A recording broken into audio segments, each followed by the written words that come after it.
they might see as unfavorable historical comparisons that expose their selfishness and lack of faith. Those in the synagogue get angry, rise up, and rush Jesus outside the city. They take him to the brow of the mountain upon which Nazareth is built, and they try to throw him over the edge. But Jesus escapes from their grasp and gets away safely. Jesus now heads down to Capernaum, on the northwest shore of the Sea of Galilee. At the synagogue in Nazareth, Luke 4. 16-31. Why is there a stir of excitement in Nazareth, Jesus' hometown? How do the people react to Jesus' speech, but what makes them angry? What do the people of Nazareth attempt to do to Jesus? 56. Jesus reads from the scroll of Isaiah. People of Nazareth try to kill Jesus. 21. 4 disciples will be fishers of men. Matthew 4. 13-22. Mark 1. 16-20. Luke 5.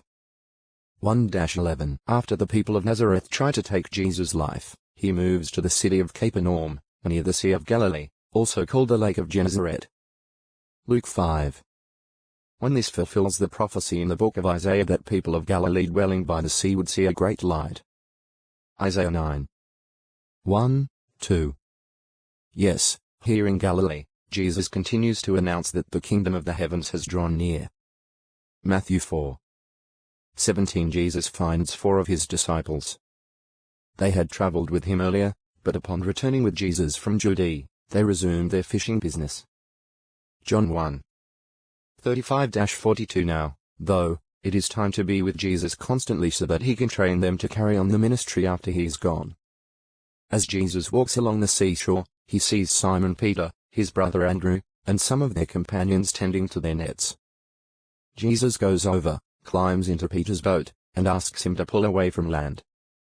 When they get out a little distance, Jesus sits down and begins teaching the crowds who had gathered on the shore truths about the kingdom. Afterward, Jesus says to Peter, "Pull out to where it is deep, and let down your nets for a catch." Peter responds, "Instructor, we toiled all night and caught nothing, but at your word I will lower the nets." Luke 5. 4, 5. They lower the nets and catch such a great number of fish that the nets begin to rip. Urgently, the men motion to their partners in the boat nearby to come and help. Soon both boats are filled with so many fish that the heavily laden vessels begin to sink. Seeing this, Peter falls down before Jesus and says, "Depart from me, Lord, because I am a sinful man."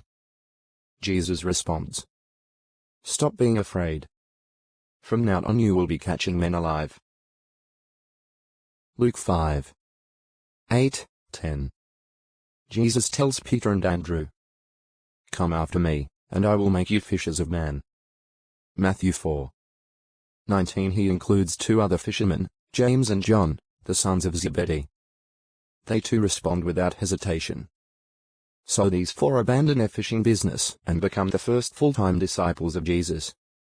Jesus calls disciples to follow him. Full-time fishermen become fishers of men. What sort of men does Jesus call to be full-time disciples, and who are they? What miracle frightens Peter? The 4 disciples will now be doing what type of fishing? 22:59. Jesus has invited 4 disciples, Peter, Andrew, James, and John, to be fishers of men. Now, on the Sabbath, they all go to a local synagogue in Capernaum. Jesus teaches in the synagogue, and again the people are astounded at his manner of teaching. He does so as one having authority and not as the scribes. On this Sabbath a demonized man is present.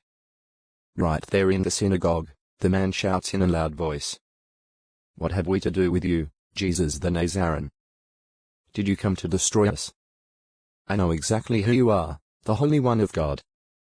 Rebuking the demon who is controlling the man, Jesus says, "Be silent, and come out of him." Mark 1. 24-25. At that, the wicked spirit throws the man to the ground in a convulsion and yells at the top of its voice. But the demon comes out of the man without hurting him. Luke 4. 35. The people around him in the synagogue are simply astonished. "What is this?" they ask. He authoritatively orders even the unclean spirits, and they obey him. Mark 1. 27. Understandably, the news about this impressive event spreads throughout all Galilee.